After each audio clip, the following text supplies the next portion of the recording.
Hey, CrossFit 765ers, it's Justin Embry here. I wanted to talk to you guys a little bit about the knee.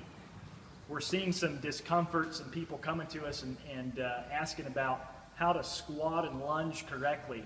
They notice they're having a little bit of discomfort when they do those movements.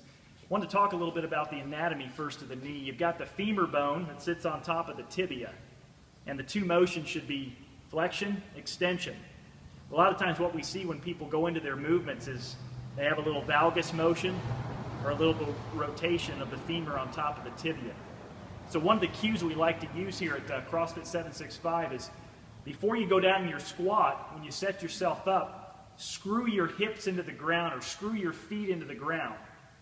That doesn't mean turn your feet out. What that means is engage your hip muscles. Rotate your legs out a little bit. So if you look down at my legs here, I'm starting off in a little bit of internal rotated position.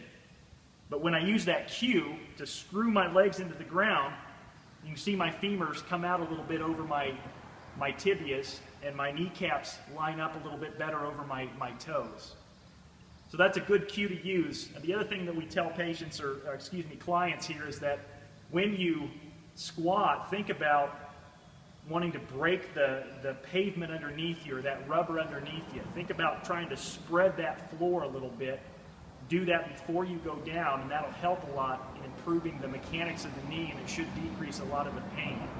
For women in particular, we've seen a huge amount of ACL injuries go up over the last decade or so as they're becoming much more active.